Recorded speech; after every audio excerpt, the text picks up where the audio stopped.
Hello friends, welcome to Saran academy. I hope you are doing well. तो चलिए आइए शुरू करते हैं। आज हम लोग एडीआर एंड जीडीआर को यहाँ पर अच्छे से समझेंगे, देखेंगे कि इन दोनों में डिफरेंसेस क्या हैं और बेसिकली इसका कंसेप्ट क्या होता है।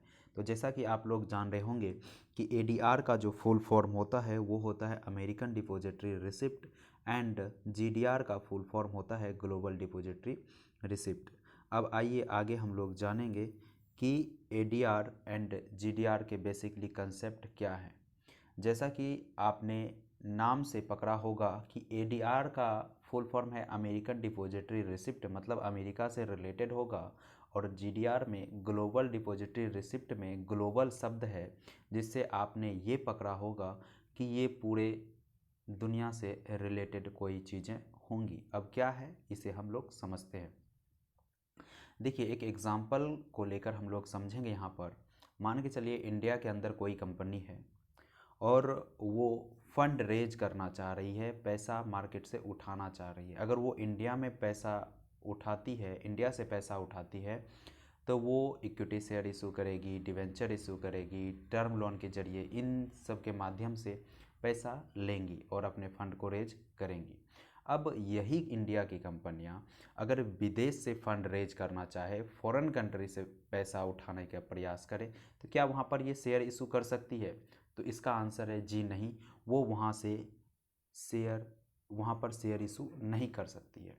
वहाँ पर उसे सेबी रोकेगी, ठीक है। सेबी कहेगी नहीं, आप वहाँ पर पैसे को इशू नहीं कर सकते हो।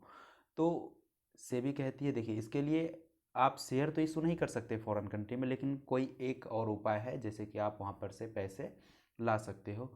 तो वहाँ पर आप एडीआर या जीडीआर इशू कर सकते हो। अगर अमेरिका है तो वहाँ पर एडीआर इशू करो, और अमेरिका को छोड़कर रेस्ट ऑफ द वर्ल्ड है तो वहाँ पे आप क्या करो, जीडीआर इशू करो। तो इस तरह से आप पैसे उठा सकते हो। तो आइए अब हम लोग जानेंगे कि एडीआर और जीडीआर के माध्यम से जो फॉरेन कंट्री से पैसे उठाएंगे उसके क्या प्रोसेस हैं। यहाँ पर देखिए, जो इंडियन कंपनी है वो क्या करना चाह रही है, विदेशों से पैसा उठाने का प्रयास कर रही है। तो देखिए, ये इंडियन कंपनी सबसे पहले जिस देश में एडीआर या जीडीआर, सॉरी एडीआर तो अमेरिका के लिए हो गया, और जीडीआर, चलिए जिस देश में जीडीआर इशू करना चाह रही है उस देश के ओवरसीज डिपॉजिटरी बैंक के पास इंडियन कंपनी जाएगी। किसके पास? ओवरसीज डिपॉजिटरी बैंक के पास, और कहेगी कि हमें यहाँ पे क्या इशू करना है, जीडीआर या एडीआर इशू करना है। अब ये ओवरसीज डिपॉजिटरी बैंक जो है ये क्या करेगी, एक इंडिया में, यानी इंडिया की कंपनियां हैं ना, तो इंडिया में एक बैंक अपॉइंट करेगी। किसके लिए? एक बैंक अपॉइंट करी, ओवरसीज डिपॉजिटरी बैंक ने एक इंडिया में इंडियन बैंक अपॉइंट करी कि ये जो इंडियन कंपनी है, इसे कहेगी तुम अपना शेयर, जो शेयर है उसे कहाँ जमा करा दो, इस इंडियन बैंक में जमा करा दो जिसे मैंने अपॉइंट किया है। तो यहाँ पर जमा करवा दो, और इसका कन्फर्मेशन फिर कहाँ तक आ जाएगी, ओवरसीज डिपॉजिटरी बैंक के पास, कि हाँ शेयर जमा हो चुकी है। अब जब शेयर यहाँ पर जमा हो चुकी है, इसका कन्फर्मेशन ओवरसीज डिपॉजिटरी बैंक के पास आ गया, तो ये क्या करेगी, उस देश के स्टॉक एक्सचेंज, अगर अमेरिका है तो अमेरिका में क्या है, अमेरिका में उसके स्टॉक एक्सचेंज है नेस्डेक और एनवाईएसई, ठीक है। तो उसके जरिए क्या करेगी, वहाँ पर डिपॉजिटरी रिसिप्ट इशू करवा देगी। अब डिपॉजिटरी रिसिप्ट यहाँ पर इशू हो गया। अब डिपॉजिटरी रिसिप्ट इशू हुआ तो यहाँ से पैसे किसके पास आएंगे, वहाँ के स्टॉक एक्सचेंज के पास, और स्टॉक एक्सचेंज से पैसे कहाँ आएंगे, ओवरसीज़ डिपॉजिटरी बैंक के पास, और ओवरसीज़ डिपॉजिटरी बैंक ये पैसा कहाँ भेज देगी, इंडिया में जो बैंक अपॉइंट करी है उस बैंक के पास पैसा भेज देगी, और ये इंडियन बैंक से पैसा कहाँ चला जाएगा, इंडियन कंपनी के पास चला जाएगा। तो बेसिकली ये प्रोसेस होता है एडीआर एंड जीडीआर का, ठीक है। और एडीआर किसके लिए है, अमेरिका का स्पेशल है, और जीडीआर अमेरिका को छोड़कर रेस्ट ऑफ द वर्ल्ड के लिए है। अब आइए इसे एक बार और समझ लेते हैं। इंडिया की कंपनी है, ये फंड रेज करना चाह रही है, ये क्या कहाँ गई, जिस देश में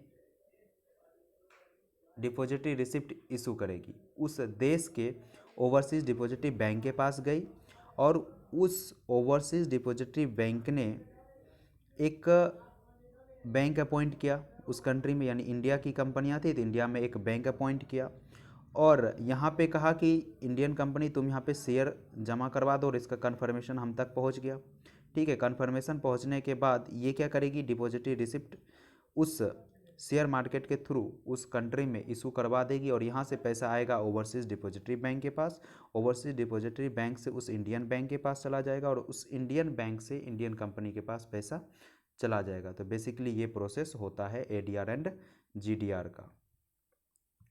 अब आइए जानते हैं, जैसा कि अभी हम लोगों ने यहाँ पे पढ़ लिया है इसके बारे में, एडीआर और जीडीआर का फुल फॉर्म क्या है और किसके लिए काम करता है। जैसे कि नेस्डेक था और एनवाईएसई था, दोनों क्या है, अमेरिका का स्टॉक एक्सचेंज है। नेस्डेक का फुल फॉर्म क्या था, national association of securities dealers automated क्या है कोटेशंस, और ये क्या था, अमेरिका की स्टॉक एक्सचेंज था। और एनवाईएसई जो था वो क्या है, न्यूयॉर्क स्टॉक एक्सचेंज है। तो इसके बाद हम लोग यहाँ पर देखेंगे कि जीडीआर, अब सबसे पहले जीडीआर के देख लेते हैं टाइप, फिर देखेंगे एडीआर के टाइप को। जैसे कि जीडीआर की टाइप देखेंगे तो एक होता है यूनिटरी जीडीआर और एक होता है बाइफरकेट जीडीआर। अब यूनिटरी जीडीआर कौन सा जीडीआर है देख लेते हैं। यूनिटरी जीडीआर में क्या होता है, जो रूल होते हैं, नियम होते हैं, टर्म कंडीशन होते हैं, वो उसमें एक ही टर्म कंडीशन होंगे एक ही तरह के। ठीक है, तो इसका मतलब क्या है, वो जो जीडीआर होगा, यूनिटरी जीडीआर, ये क्या होगा, ट्रांसफरेबल होगा।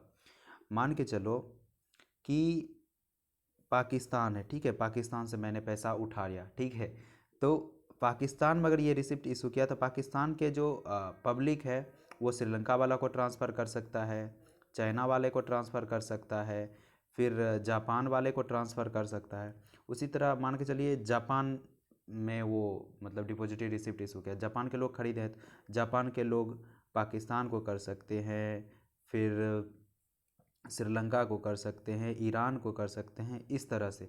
मतलब जो यूनिटरी जीडीआर है ना, उसके रूल नियम कंडीशन एक होते हैं, तो वो क्या होता है, ट्रांसफरेबल होते हैं। ठीक है, वो ट्रांसफ़र कर सकते हैं। और इसका एक एक्सेप्शन क्या है कि अमेरिका में आप इशू नहीं, मतलब ट्रांसफ़र नहीं कर सकते हो अमेरिका वाले से, क्योंकि अमेरिका में अपना स्पेशल है। ठीक है, एडीआर चलता है। अब दूसरा है इसमें बाइफरकेट जीडीआर। बाइफरकेट जीडीआर में क्या होता है, डिफरेंट टर्म एंड कंडीशन होते हैं सभी देशों के अपने अपने, और वहाँ पे क्या होती है, ये नॉट ट्रांसफरेबल होते हैं, मतलब ये किसी के पास ट्रांसफ़र नहीं होंगे, जिसके पास है उसी के पास रहेंगे। अब बात कर लेते हैं टाइप ऑफ एडीआर के। टाइप ऑफ एडीआर में क्या है, स्पॉन्सर्ड।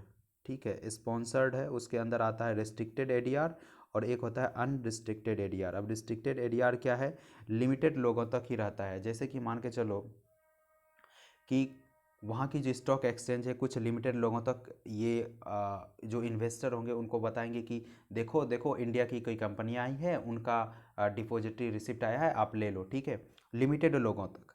वहीं पर अनरिस्ट्रिक्टेड एडीआर जो होंगे, ठीक है, वो ओवरसीज डिपॉजिटरी बैंक के थ्रू जाएंगे, मतलब पूरे पब्लिक के लिए हल्ला करके बताएंगे, हाँ हाँ हाँ, सुनो सुनो सुनो, पूरे इस देश के लोग सुनो, मतलब वहाँ पूरा नोटिस बोर्ड पे लगा देंगे कि फलना फलना कंट्री के मतलब डिपॉजिटरी रिसिप्ट आए हैं, आप लोग ले सकते हो। तो इस तरह से, और जो अनस्पॉन्सर्ड है वो अभी अप्लीकेबल नहीं है। तो बेसिकली अभी हम लोगों ने समझा कि एडीआर क्या है और जीडीआर क्या है, उनके टाइप को देख लिया। अब इसके आगे हम लोग बढ़ते हैं। इसके आगे बढ़ेंगे तो हम लोग यहाँ पर देख लेते हैं कि एडवांटेज क्या है और डिसएडवांटेज क्या है एडीआर एंड जीडीआर के। सबसे पहली बात, वहाँ की जो जैसे इंडिया की है, इंडिया की कंपनियाँ हैं, उसकी क्या होगी, वर्कलोड कम हो जाएगी कि उसे कुछ नहीं करना है, सिर्फ ओवरसीज डिपॉजिटरी बैंक तक कन्फर्मेशन भी नहीं पहुँचाना, बस सिर्फ शेयर को जमा करवा देना है उस इंडियन बैंक में जो उन्होंने अपॉइंट किया था, तो वहाँ पे जमा करवा देना। उसका बाकी सारे काम, नोटिस निकालना, पैसा लेना, कलेक्ट करना, इंडियन कंपनी तक पहुंचाना, सारा मैनेजमेंट किसके हाथ में आ जाता है, वो हो जाता है उस देश के जो स्टॉक एक्सचेंज है, ओवरसीज डिपॉजिटरी बैंक है, उनके हाथ में आ जाता है। तो यहाँ पे क्या होता है, वर्कलोड हमारा कम हो जाता है। अब गुडविल बढ़ जाता है। गुडविल इस तरह से बढ़ता है कि इस कंपनियों में विदेशों के लोग पैसे लगाए हुए हैं, तो उसका क्या हो जाता है, मार्केट का एक्सपांसन होता है, मतलब एक देश से दूसरे देश में जाने लगे, वहाँ के लोग पैसा लगाने लगे, तो इससे क्या होगा, उसका गुडविल बन रहा है, हाँ फलना कंपनियां हैं उसकी मतलब बहुत ऊपर जा रही है, ग्रोथ ऊपर जा रही है, दूसरे अच्छे अच्छे देशों के लोग इसमें पैसा लगा रहे हैं, मतलब ये कंपनियां अच्छी है। तो इस तरह से मार्केट एक्सपांसन भी इसी के अंदर आ ही गया। उसके बाद है हाई प्रीमियम। अब देखिए, जो चीज़ें आप 10 रुपये में शेयर इशू कर रहे हो इंडिया में, वो चीज़ें अगर आप जापान में कर रहे हो, ठीक है, वहाँ पे वो 100 रुपये में इशू करोगे। अब देखो वहाँ के लोग लेंगे भी, अब क्यों लेंगे, वहाँ का जो परचेजिंग पावर है उस कंट्री का इंडिया के मुकाबले में क्या है, बहुत अधिक है। तो ये हो गया हमारा पॉइंट। और नेक्स्ट पॉइंट हमारा था मोर प्रोफेशनली मैनेज्ड। अब देखिए, जैसा कि अमेरिका का जो डिपॉजिटरी रिसिप्ट है यानी कि एडीआर, अब ये अपना रूल नियम जो है ना, कंडीशन बहुत कड़ा रखता है अमेरिका वालों ने। उस हिसाब से क्या है कि जब उतने कड़े नियम का आप फॉलो करते हो तो ऑटोमेटिक सी बात है कि आप प्रोफेशनली मैनेज्ड हो ही जाओगे। उसके बाद इसके कुछ डिसएडवांटेज है, जहाँ पे बहुत सारे एडवांटेज आपको देखने को मिलेंगे, तो ज़रूरी है ये भाई, ज़रूरी है कि डिसएडवांटेज भी मिलेंगे ही। तो इसके डिसएडवांटेज हैं जैसे कि लेस कंट्रोल।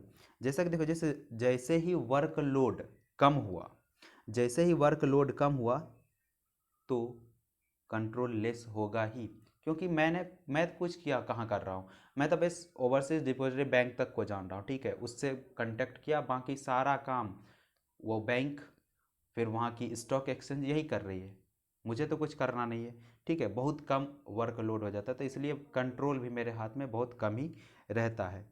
और नेक्स्ट बात करते हैं अर्निंग पर शेयर सफ़र। देखिए, अर्निंग पर शेयर सफ़र तो करेगी ही, अगर आप फॉरेन कंट्री से भी पैसा ले रहे हो तो डिविडेंड उनको भी तो देना ही है। पहले डिविडेंड हम ही लोग में, जो हम लोग यहाँ के शेयर होल्डर थे, उन्हीं में बट रहा था। अब जो वहाँ पे डिपॉजिटरी रिसिप्ट लेने वाले हैं उनको भी देना पड़ रहा है डिविडेंड, तो इस हिसाब से क्या हो रहा है, अर्निंग पर शेयर कम होगी, ठीक है। और इस तरह से हम लोगों ने समझा एडीआर जीडीआर को, और इनके सारे चीज़ों को हम लोगों ने देख लिया है। आई होप कि आप लोगों को समझ में आया होगा। Thank you so much for watching. और इस वीडियो को अगर यहाँ तक देखे हैं तो ज़रूर आपको अच्छी लगी होंगी, अगर अच्छी लगी तो लाइक शेयर एंड सब्सक्राइब जरूर करें। Thank you so much for watching, bye bye.